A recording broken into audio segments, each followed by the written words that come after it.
Essa manhã nós queremos dar continuidade ao nosso estudo sobre o Sermão do Monte. Eu comecei essa manhã lendo o primeiro versículo do texto que a gente vai estudar, em Mateus 7, a partir do versículo 7. E a questão do impacto na oração, né, de ter uma vida de oração impactante. Eu acho que a pergunta que eu fiz aqui logo no início, não pergunta, na verdade foi uma afirmação de que todos nós temos alguém na nossa vida que nos impactou de alguma forma. Pode ser para bem, pode ser para mal. Nós temos uma história. Cada um de nós provavelmente tem uma história para contar assim, de um impacto que recebeu. Provavelmente também os impactos negativos a gente lembra muito mais do que os positivos, né? Eu acho, porque nós somos pessoas muito... nós respondemos ao estímulo negativo muito mais rapidamente do que aos positivos. Se uma pessoa te fizer 10 elogios e fizer uma crítica, você vai esquecer dos 10 elogios e aquela uma crítica vai ficar cravada no seu coração. Aquilo vai acompanhar você. O ser humano é assim. Então nós temos pelo menos uma pessoa em nossa vida que nos impactou. Agora, tente inverter isso. Como tem sido o teu impacto na vida das pessoas? E a questão é, se o teu impacto foi positivo ou se o teu impacto não foi tão positivo assim na vida dessa pessoa. Então existe esse conflito, né? Eu sei que a minha vida tem impacto na vida das pessoas. A minha atitude, a forma com que eu respondo às coisas, ele vai impactar a vida das pessoas. Resta saber se é positivamente ou negativamente. Então essa manhã queremos ver... Você vai ter que passar aí. Queremos ver então esse texto de Mateus 7. Se você tem sua Bíblia aí, abra comigo Mateus 7, a partir do versículo 7.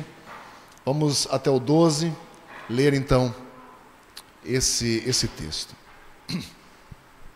Ele começa de uma forma bastante positiva. Eu já disse isso aqui no início. Bastante positiva e é bom que seja positivo.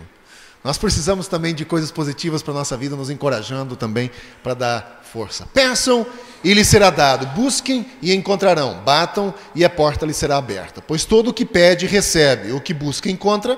E aquele que bate, a porta será aberta. Qual de vocês, se seu filho pedir pão, lhe dará uma pedra?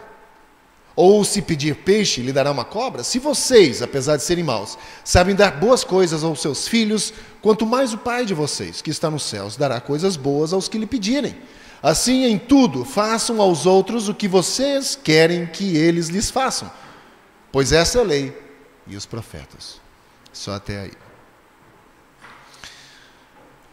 Quando nós entregamos a nossa vida a Cristo, quando nós iniciamos a nossa jornada cristã, espera-se que a nossa vida seja uma vida de impacto, né? Positivamente, de um impacto bom. Isso é que se espera, pelo menos. Por exemplo, nós temos acompanhado nos noticiários, quem tem acompanhado sobre Marcos Feliciano, que é o que vai presidir os direitos humanos, né? A Comissão dos Direitos Humanos. Olha, eu acho que ele não vai aguentar a pressão. Agora, olha só. Não entra aqui a discussão se a pessoa é apta ao cargo ou não. Não é essa a discussão. A discussão é por que tanto levante contra esse homem, né, que é acusado de ser extremamente preconceituoso e tudo mais, e como um dos representantes evangélicos. Porém, na mesma semana em que esse homem recebeu o cargo de Comissão dos Direitos Humanos, um outro cargo de Comissão de Justiça, 2 homens condenados por mensalão, assumiram o cargo também de Comissão de Justiça. E ninguém falou nada. Por quê? Porque no Brasil, apesar de se falar tanto de que o cristianismo está declinando e tudo mais, ainda no Brasil se espera dos cristãos uma atitude diferente. Ainda se espera. A pessoa que se intitula cristão, ainda é esperado dessa pessoa uma atitude de impacto positivo, não de negativo. E quando esse impacto positivo não acontece, porém acontece um impacto negativo, ele é malhado. Porque é quase que inaceitável. E eu acho isso bom, porque nos desafia como cristãos a termos uma atitude que seja coerente com o Evangelho. Então, o que você diz hoje, provavelmente amanhã ou depois você vai ter que dar conta. Ou será que Marcos Feliciano, quando fez algumas declarações pseudo-homofóbicas ou homofóbicas, eu não sei o que ele disse todo, talvez ele não tinha noção de que no futuro ele seria eleito a um cargo de direitos humanos. Talvez ele não tinha essa noção, mas ele disse e hoje ele tem que arcar com as consequências do que disse. E assim somos nós. Talvez você ache que você é um simples frequentador de igreja e que tua opinião não tem impacto nenhum. Engana-se a pessoa que pensa assim. Todos nós temos um impacto, de certo modo, na vida das pessoas e da sociedade como um todo. Então precisamos cuidar muito da forma como nós vivemos. Como eu disse, talvez a gente fique pensando assim, como eu posso ter um impacto assim? Se eu não ensino a Bíblia, eu não sou um pastor, eu não me considero muito talentoso, mas à medida em que nós avançamos aqui no Sermão do Monte, a gente percebe as maneiras de que nós podemos sim, através de uma vida cristã, ter impacto na vida das pessoas. E no texto de hoje, nesse que acabei de ler, nós encontramos pelo menos duas coisas que geram impacto. O primeiro que nós podemos ver é um impacto de orador, não no sentido de alguém que fala, um orador impactante. Nós somos desafiados, eu e você, a sermos pessoas de oração impactante. Todos nós também aqui sabemos que é importante orar um pelos outros, não é? Nós fazemos pedidos aqui, a gente preenche aquele pedido de oração, bota na caixinha, na terça-feira as pessoas intercedem em favor das pessoas, ou dos pedidos, ou das necessidades. Agora, quantas vezes você tem feito uma oração para você mesmo, pedindo para Deus, para ser uma pessoa impactante? Você lembra a última vez que você leu, que você orou assim? Que bom! Agora, pensem junto comigo aqui, nós estamos na 18ª semana estudando o Sermão do Monte. O que isso mudou em sua vida? Você se tornou mais humilde nessas 18 semanas? Porque diz, bem-aventurados humildes. Você se tornou mais pobre de espírito nessas últimas 18 semanas? Pobre de espírito, aquele que reconhece que em si próprio não tem força, mas que precisa do Senhor. Você tem agido como sal da terra e luz do mundo, um pouco mais, nessas últimas 18 semanas? Você é tão puro interiormente como você parece ser exteriormente?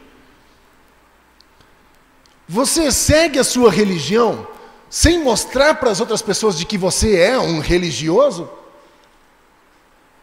Você faz orações sinceras, direcionadas ao Senhor, como aquele que nós estudamos aqui algumas semanas atrás? Tem mudado alguma coisa nessas 18 semanas, nesse aspecto, na sua vida de oração? Você está buscando em primeiro lugar o reino de Deus e sua justiça mais depois dessas 18 semanas? Na semana passada estudamos sobre julgamento. Não sei se vocês lembram sobre isso. O que você está fazendo para não fazer julgamento sem misericórdia em relação às outras pessoas? Você tem melhorado nesse quesito? Também estudamos sobre a importância de tirar o poste do nosso olho e não ficar focado muito no cisco no olho do outro. Você tem tentado enxergar esse poste nos seus olhos um pouco melhor, antes de criticar o cisco no olho do irmão? Você tem buscado fazer isso? Um pouco mais? E em poucos minutos, a partir de agora, em alguns minutos, eu vou tornar tudo pior. Falando sobre como tratar os outros como nós queremos ser tratados. Agora, não podemos impactar o mundo a menos que nós estivermos vivendo os princípios do Sermão do Monte. Se nós não vivermos esses princípios, esquece, você não vai impactar o mundo de forma positiva ou de forma como você deveria. Você não vai. E eu não estou aqui querendo bancar o advogado do diabo, entendendo? Confrontar você com coisas para fazer você desanimar, colocar peso sobre você. Não tenho vontade de fazer isso. Porque eu tenho muito que aprender com o Sermão do Monte também. Tenho muito que caminhar nessa jornada. Nesses princípios. Mas o Mateus 7, versículo 7 até o 12, se encontra aqui por uma razão. Em primeiro lugar, Jesus sabia que é muito difícil, seria muito difícil eu e você vivermos o Sermão do Monte. Muito difícil, eu diria humanamente impossível, vivermos o Sermão do Monte em sua prática. Nós, como seres humanos, é basicamente impossível, humanamente falando. Por isso, ele nos mostra como nós podemos fazer. Em primeiro lugar, Mateus 7,7 diz: peçam e lhes será dado, busquem e encontrarão, batam e a porta será aberta. Isso significa que nós precisamos orar, pedir. Nós precisamos correr atrás. E não é novidade nenhuma, volto a dizer aqui, orar pelos outros. Mas precisamos orar por nós mesmos. Precisamos orar das nossas necessidades nesses aspectos.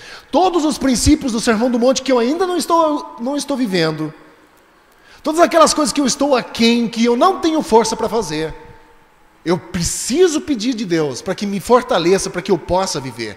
Mas quanto eu e você oramos sobre isso? Deus, me ajude a ser mais humilde. Tem feito essa oração?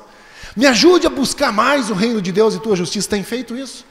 Me ajuda a ser um pouco mais pobre de espírito, não confiar demais em mim mesmo, na minha força, na minha inteligência, no meu dinheiro, na minha profissão, no meu trabalho, naquilo que eu acredito ser importante. Não me permita confiar demais nisso. Você tem feito isso um pouco mais? Ore por isso. Ele diz: busque e você vai encontrar. Você não tem? Peça. Você não tem porque não pede, ele diz em outro lugar. Nós não temos porque não pedimos. E a gente pede só coisas que aos nossos olhos parecem ser bons. Algumas semanas atrás eu falei sobre os olhos. Se os nossos olhos não forem bons, a nossa vida inteira não será. Se o nosso olho está focado sobre coisas que não são bons, é só isso que eu vou pedir. É só isso que eu vou ver. É só isso que eu vou viver. Mas é muito pouco. Nós precisamos dos princípios do Sermão do Monte, todos eles para ser uma pessoa de vida impactante. Quem lembra da Madre Teresa de Calcutá? Quem lembra? Uma pessoa que impactou o mundo com uma vida simples, uma vida dedicada ao próximo, que ela dizia assim: não matem as crianças, se você quer abortar, dá para mim. Isso que ela dizia, dá para mim. Vida de impacto, uma mulher que viveu num mundo que não a merecia, não merecia essa mulher. Uma vida de impacto. Mas só vamos ter vida de impacto quando nós orarmos e pedirmos ao Senhor: Deus, me ajuda, eu preciso de força. Sozinho, não dá. Não dá. Quantas vezes tentamos sozinhos fazer uma coisa? Temos áreas na nossa vida que nós lutamos e tentamos fazer algum tipo de disciplina para que a gente não erre mais naquela área. Mas é tudo focado em nossa própria força. Nós não temos pedido ao Senhor para ajudar a gente a vencer essas dificuldades, a passar por sobre elas.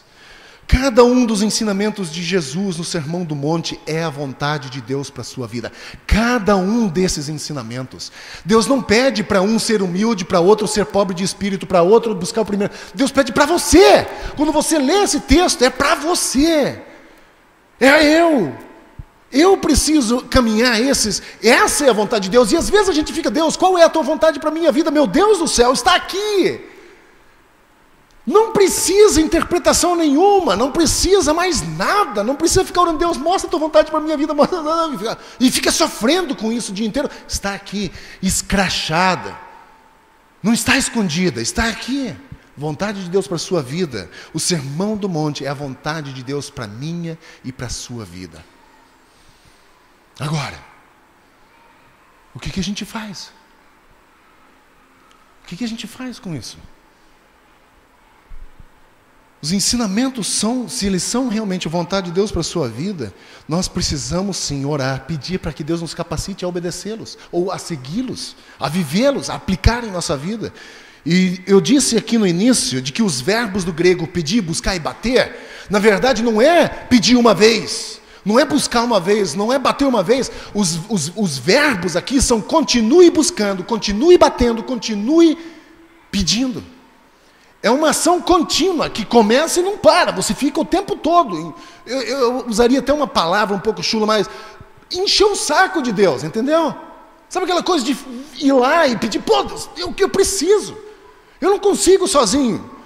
E se você realmente quer obedecer esses princípios, seguir, você vai ter que pedir mais que uma vez.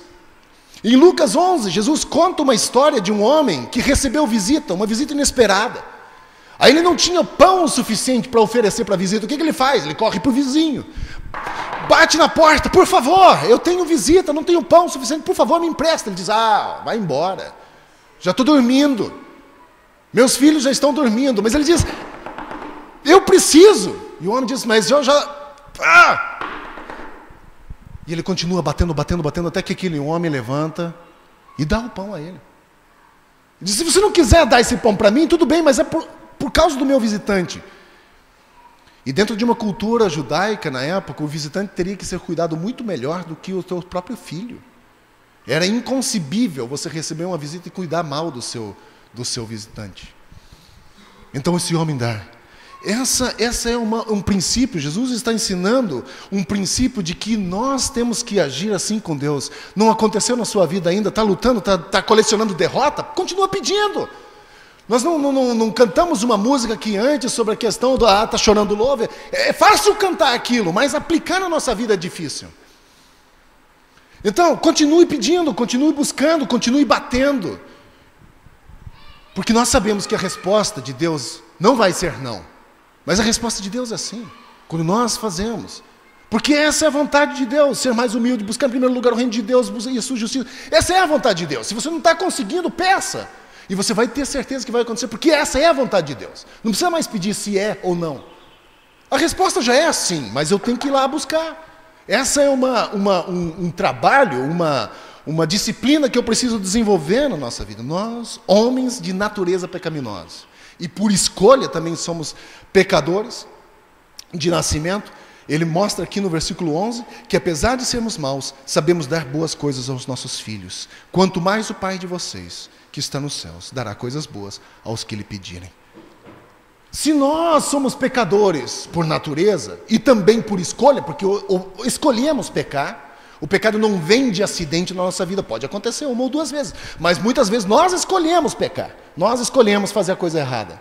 Se nós que somos assim, olhamos para o nosso filho que nos pede algo, damos coisas boas a eles, quanto mais Deus, ele diz, quanto mais Deus dará coisas boas aos que pedirem.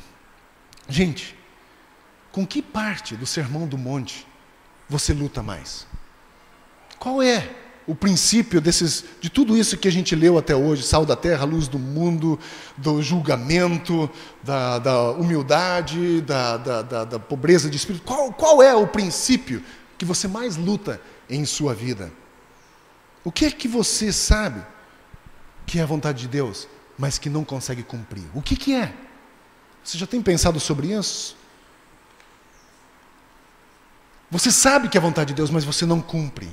Você luta com alguns princípios do Sermão do Monte que você não consegue cumprir. Qual é a tua dificuldade?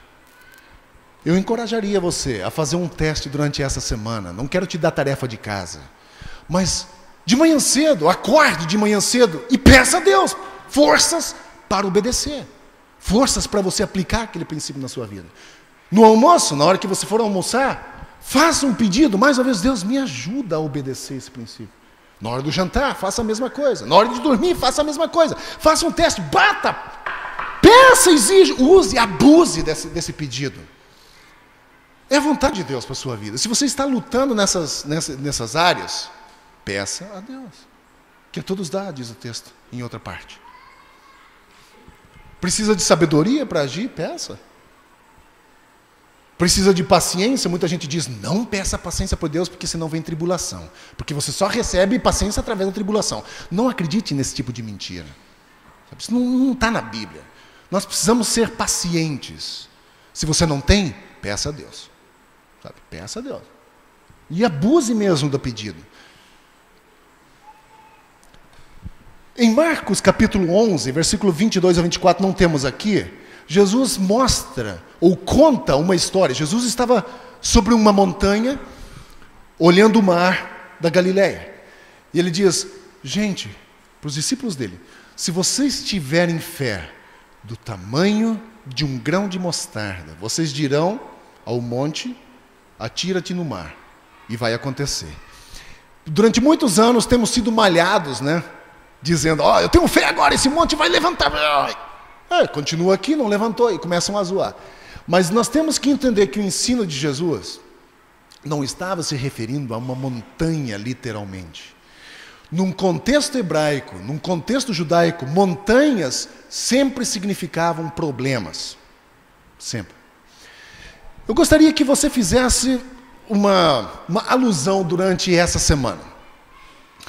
Pense em sua desobediência ou não cumprir algum princípio, ou não conseguir aplicar um princípio na sua vida do Sermão do Monte, como parte dessa sua oração. Por exemplo,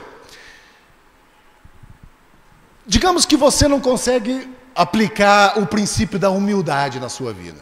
Imagine que a falta de humildade é uma montanha na sua vida. Peça a Deus para ajudar você a lançar essa montanha no mar. Eu sei que como seres humanos a gente precisa de figuras às vezes para ilustrar a nossa mente. Nós precisamos desse tipo de coisa. Mas peça a Deus para ajudá-lo a lançar essa montanha da falta de humildade no mar. Não sei o que é com que você luta, mas usa isso. Peça a Deus para ajudá-lo. Peça. Busque, bata e peça que te ajude a lançar no mar aquilo que você tem falta, ou que você está fazendo de errado, ou que você não está aplicando, sei lá. Suas orações vão impactar sua vida. Por isso precisamos ser oradores impactantes. Porque às vezes as nossas palavras bonitas impactam a vida das outras pessoas. Diz, uau, como esse cara ora bonito. Mas dentro de nós sabemos que são só palavras. Deixa eu dizer para você, seja honesto com a sua oração, para que você seja impactado com a sua oração. Primeiro começa assim, oradores impactantes. Minha vida é impactante. Segunda coisa, nós precisamos ser um impactante atuante. Né? Olha só, e aqui eu quero fazer uma pequena comparação com atletas. No esporte, o jogador de impacto é tão influente que ele pode mudar o resultado de um jogo só pelo fato de estar lá. Quem viveu a época de Pelé e Maradona sabem disso. Que eram homens que quando entravam em campo, né, os zagueiros já ficavam doidos. Ficavam realmente com medo. Porque eram jogadores impactantes, que tinham presença. Nada que se compara ao Neymar de hoje. Né? Não tenho nada contra aquele garoto, mas ele fica mais no chão do que joga. Né? Mas ser uma pessoa impactante e atuante é o que Mateus 7,12 nos diz. Assim em tudo, façam aos outros o que você quer que eles lhes façam. Pois essa é a lei e os profetas. Eu quero fazer algo diferente aqui. Nós lemos o que Jesus disse, mas eu quero que você preste atenção no que Jesus não disse. Jesus não disse, façam aos outros porque eles fizeram para vocês. Jesus não disse isso. Outra coisa que Jesus disse, faça aos outros antes que eles façam a você. Não disse isso. Mas ele diz, faça aos outros o que você quer que eles fizessem a você. Ou da mesma forma como você gostaria que tivessem feito a você. Não é isso que está dizendo aí na sua Bíblia? Olha lá, no versículo 12. 7,12.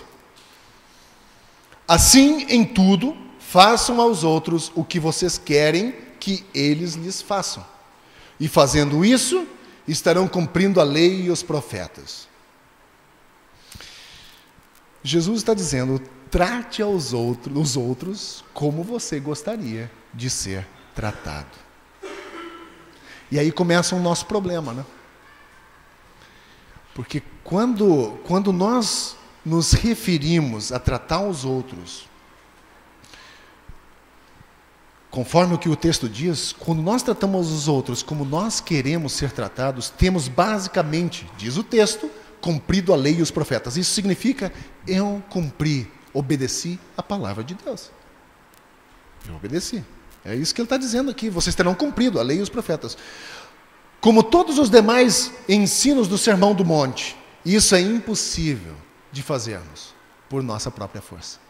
Impossível. Eu, por mim mesmo, não vou tratar o meu próximo como eu gostaria que ele me tratasse, com minha própria força. Naturalmente, somos egoístas. Naturalmente. Pense um pouco na sua vida. Nós não nos importamos muito com o que acontece nas comunidades pobres aí, na verdade. A gente até se entristece, veja, puxa vida, as crianças estão... está chovendo hoje, talvez esteja cheia a casa deles, mas eu vou para casa e estou tranquilo. A minha mente descansa, porque eu deito na minha cama quentinha, cubro meu filho está com a barriga cheia, está dormindo gostoso. Ele tem uma caminha quentinha, ele tem um quarto, ele tem brinquedos, e pronto, eu rapidamente esqueço a imundície que as pessoas vivem, rapidamente. Porque, naturalmente, eu sou egoísta. Queremos ser donos do nosso próprio caminho. Eu gosto de ter o controle, saber aonde eu vou, o que vai acontecer. Isso é natural nosso. Queremos estar confortáveis. Não é? Quem não quer estar confortável? Está dentro de nós. Naturalmente eu quero estar. Nos consideramos mais importantes do que os outros. As pessoas às vezes não querem concordar muito com isso, mas é fato. Eu acho que a forma com que eu faço as coisas é melhor do que dos outros. Muitas vezes. Às vezes eu até, puxa, isso ficou bonito, isso ficou legal. Mas lá dentro a gente se acha melhor. Ou não. Também estamos constantemente desejando ser o primeiro, número um, o que tem mais status, o que aparece mais. Nós queremos isso, nós corremos atrás dessas coisas. Nós fazemos isso com muito mais frequência do que a gente imagina. Nós olhamos para o que é melhor para nós e não para o que é melhor para os nossos vizinhos. A gente faz isso o tempo todo. Se nós fôssemos pegar aqui uma ideia do que o David falou, se nós realmente, eu coloco nós como humanidade, se nós realmente observássemos o outro, ou tratássemos o outro como eu gostaria de ser tratado, eu separaria o meu lixo. Né? Porque eu sei que isso vai ter um impacto na vida dos outros, na minha vida, mas é tão mais fácil, né, jogar tudo junto. Para que ficar sofrendo? Então nós somos naturalmente egoístas. Como podemos tratar os outros como queremos ser tratados o tempo todo? Como é que a gente faz isso? Como eu posso fazer isso? Em primeiro lugar, eu quero aplicar isso essa manhã. Pode passar isso aí, Bruno. Em primeiro lugar, eu preciso ser um orador impactante. Tudo começa por mim. Lembra da música que nós cantamos aqui do avivamento? Envia avivamento, começa em mim. O princípio do cristianismo sempre começa em você. A transformação precisa partir de mim. Eu não posso mudar o outro, mas eu tenho o poder de mudar a mim. Meus costumes, as minhas atitudes, a minha visão de mundo. Eu posso mudar. Eu consigo, com a ajuda de Deus eu consigo. Mas a gente foca mais, o outro tem que mudar. Eu não. O outro tem que dar o passo em minha direção. Em primeiro lugar, você precisa ser um orador impactante. A tua vida precisa ser impactada por tuas orações, pela tua busca. Em segundo lugar, é preciso um coração de servo, de ser um impactante atuante, um coração de servo, uma atitude que move o coração de Deus. Um coração de servo, ele move o coração de Deus. Olha só, Jesus veio para essa terra como servo. Jesus veio para servir. E ele chama os seus discípulos para que sejam servos também. Jesus não só lavou os pés dos seus discípulos em serviço aos outros, mas Jesus também curou em serviço aos outros. Jesus também ensinou em serviço aos outros. Foi o que ele fez. Jesus também deu sua vida em serviço aos outros. E Jesus espera que nós sejamos servos dos outros também. E eu vou dizer um negócio aqui, gente, olha só. Tem muita gente que fala que serviço é um dom. Fulano tem dom do serviço. Serviço é atitude, é caráter da pessoa. Não precisa de dom. Não tem que ter dom. Eu não sei servir porque eu não tenho esse dom. Isso nem na Bíblia está. Porque quando Jesus chama, ele diz, vocês são servos, meus servos. Não tem dom de serviço. É atitude, é caráter. Então a pessoa que diz assim, eu não posso servir porque eu não tenho dom, está usando uma muleta, porque nem na Bíblia não existe isso. Jesus diz, você tem que ser servo, meus discípulos têm que ser servo. Eu vim dar o exemplo, diz ele, curou, lavou os pés, entregou sua vida, e ele espera de nós a mesma mentalidade que houve nele. Você pode achar isso em Marcos 23, em Filipenses 2, aliás, porque Marcos 23 não existe. Acontece, às vezes a gente fala rápido e entra um capítulo que não existe na Bíblia. Falar nisso, um amigo meu que contou essa história. E ele disse que ele lançou um desafio para os membros da igreja dele e a lerem o capítulo de Atos dos Apóstolos, né, capítulo 29. E chegou no domingo, como se fosse hoje. Gente, então, domingo que vem vocês leiam Atos 29. E as pessoas foram embora. No outro domingo ele chegou, quem leu Atos 29? Uma meia dúzia ergueu a mão e falou, meu irmão, só tem Atos 28, 29 não tem. Não sei se isso aconteceu de verdade ou só foi inventado naquela, não sei. Mas é fato que às vezes a gente passa batido, né? Mas, em primeiro lugar, é preciso muita oração. Nós precisamos ser um orador impactante, que impacte a nossa vida, a nossa própria vida. E depois, um coração de servo. Precisamos ter um coração de servo. Nossa mentalidade de serviço precisa funcionar. Então, gente, mais um desafio para nós nessa semana. Eu acredito que ser um orador impactante ou orar por coisas que nós precisamos em nossa vida para nos tornar melhores cristãos, humanamente falando, é impossível. Precisamos da ajuda do Senhor. Então, use o texto de Mateus 7,7 de buscar realmente. Aplique isso em sua vida, como uma realidade. De buscar, de bater e de pedir sem descanso. Você pode fazer isso. Em segundo lugar, que a nossa atitude possa ser de um atuante impactante, né? Ou de um impactante atuante, alguém que atua, que trabalha, que seja ativo, que use esses princípios em sua própria vida. Tiago usa essa figura de linguagem de uma forma excelente. Ele diz, não sejam apenas ouvintes. E ele apela, ele diz, meus irmãos, não sejam apenas ouvintes, mas praticantes. Para que nós possamos praticar, precisamos sim da ajuda do Senhor. Precisamos. Lembrem que o maior exemplo Jesus nos deu. Ele veio como Deus, mas serviu. Abaixou-se, né, até o último nível naquela época social do que você possa imaginar, a nível de escravo, onde ele lava o pé dos seus próprios discípulos. E se ele deu esse exemplo, né, estou eu e você com esse desafio em nossa frente. Nossa mentalidade precisa ser de mentalidade de servo. Diz, quem quer ser o primeiro no reino dos céus? Já pensou nisso?